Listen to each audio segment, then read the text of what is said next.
farmacocinética, ela estuda o que acontece com o fármaco desde sua administração até a sua excreção.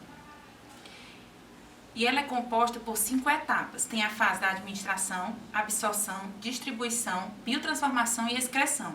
Essa excreção ela pode ser renal ou hepática. Quando ela é renal, ela é chamada de depuração renal, que é a eliminação da droga inalterada na urina. E quando ela ocorre por via hepática, ela ocorre pelo processo de biotransformação do composto original em um ou mais metabólitos e ou excreção da droga inalterada pela bile. As vias de administração são, aí tem a via oral, que é a via mais conveniente, segura e barata, que é muito utilizada.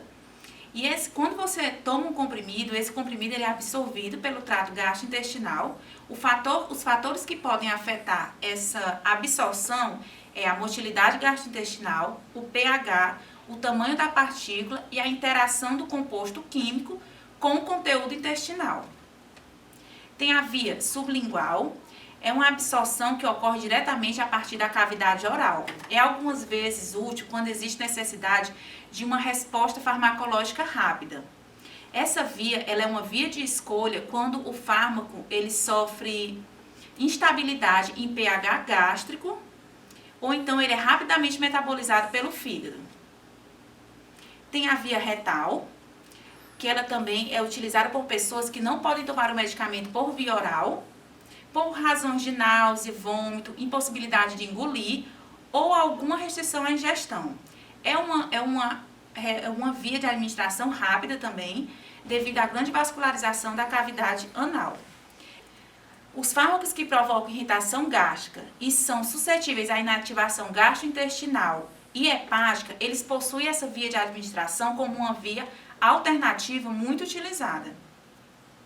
Tem a via ocular, que é a aplicação do fármaco pela conjuntiva dos olhos, e tem os fármacos de uso tópico e transdérmicos, que são os aplicados à pele. O de uso tópico, ele tem um efeito local e o transdérmico, ele tem um efeito sistêmico. Ele é na forma de um emplastro, ele pode ser colado à pele e o fármaco presente nele vai penetrar na pele e... A aplicação de um emplastro à pele, ele vai penetrar na pele e chegar à circulação sistêmica. Ele é um fármaco de liberação lenta e contínua. A gente pode citar como exemplo anticoncepcionais, que existem na forma de transdérmico. Cada emplastro é colado na pele e dura um período de 7 dias.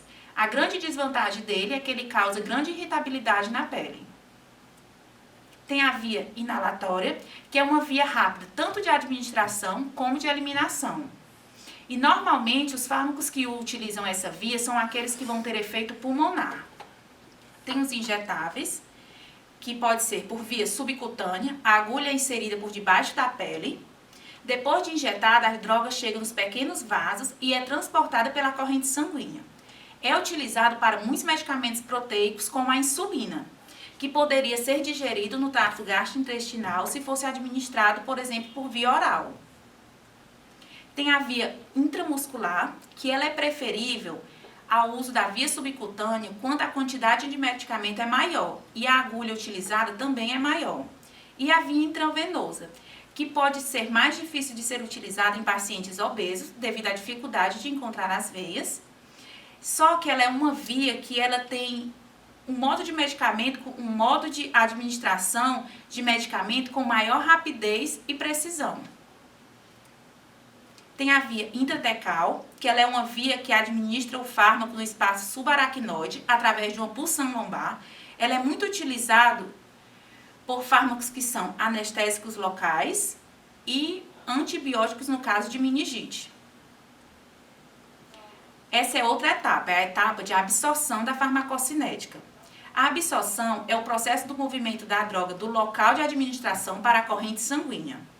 Este processo depende da via de administração, capacidade que o fármaco tem de cruzar as membranas biológicas, taxa de esvaziamento gástrico e movimento gastrointestinal. A qualidade da formulação do produto também vai ser muito importante.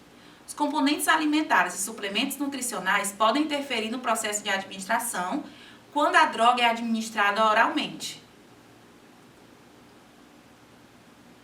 Então, tem a fase de distribuição, ela ocorre quando a droga deixa a circulação sistêmica e vai para as várias regiões do corpo.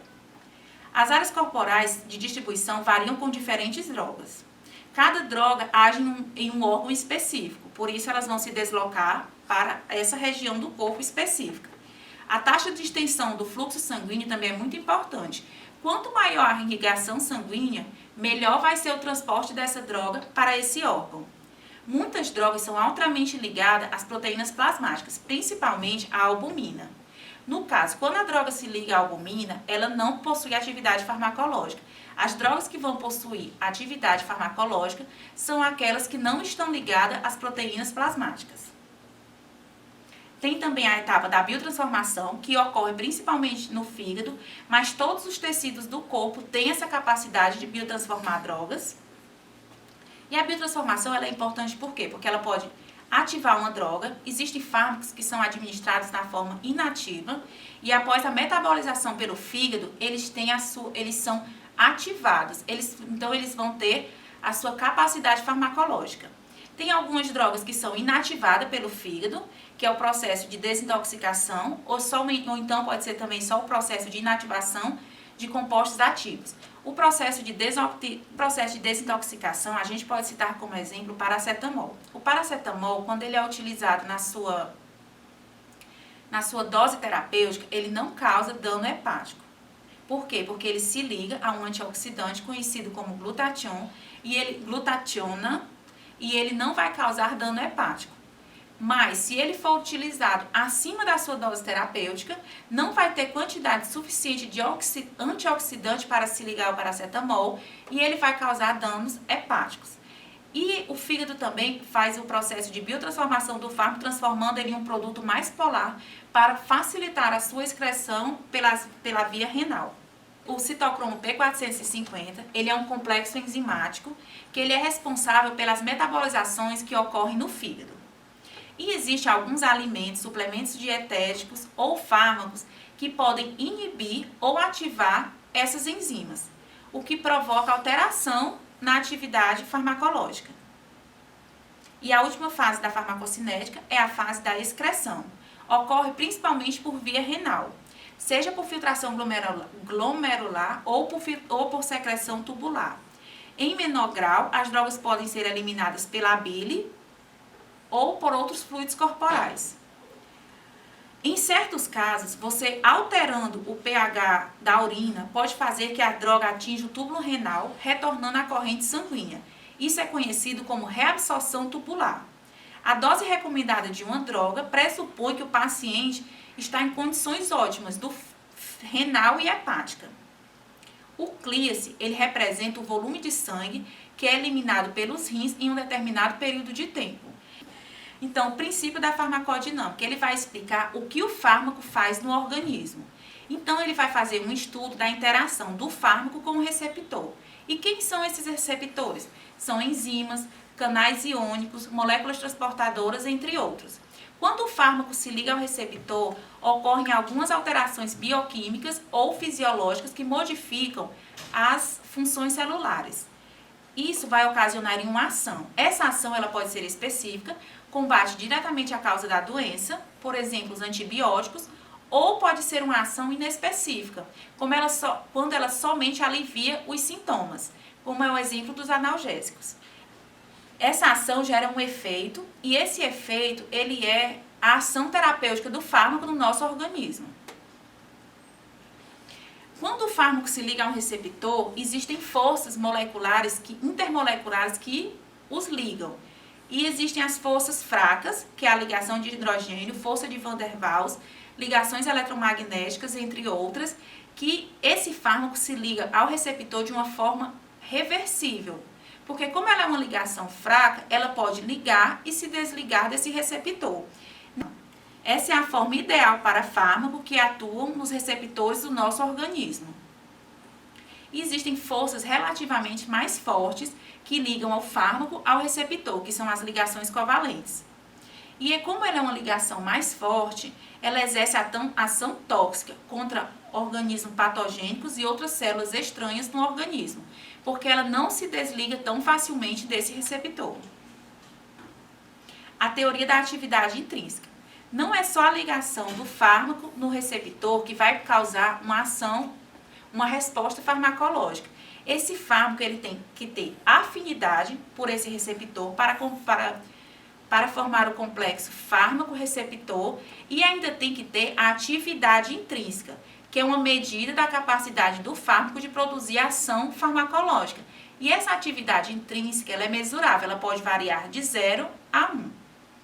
Existem as drogas agonistas, que é a droga que estimula o receptor e produz uma resposta farmacológica, porque ele possui afinidade de ligação com esse receptor e possui a atividade intrínseca que vai ocasionar a resposta farmacológica. As drogas antagonistas, ela pode ser agonista total, que tem afinidade pelo receptor e produz efeito máximo da atividade intrínseca, então ela produz uma resposta máxima com um número mínimo de ligação aos receptores. E tem os agonistas parciais, que ele tem afinidade pelo receptor, mas ele não produz um efeito máximo. A atividade intrínseca ela vai variar de um valor de 0 a 1. E esses agonistas parciais, eles também são denominados antagonistas parciais, porque como eles não se ligam totalmente, eles impedem que os agonistas totais se liguem ao receptor. E tem as drogas antagonistas. No caso das drogas antagonistas, elas se ligam ao receptor, mas elas não possuem uma atividade intrínseca, então elas não vão possuir uma ação farmacológica, elas só vão se ligar ao receptor, impossibilitando que o agonista total se ligue ao mesmo. Existe uma relação entre a dose do fármaco e a resposta clínica. Refere-se à quantidade de medicamento expressa em miligrama necessário para produzir um efeito com o alívio da dor ou redução da pressão sanguínea. E a eficácia, que refere-se à resposta terapêutica máxima que um medicamento pode produzir. Obrigada.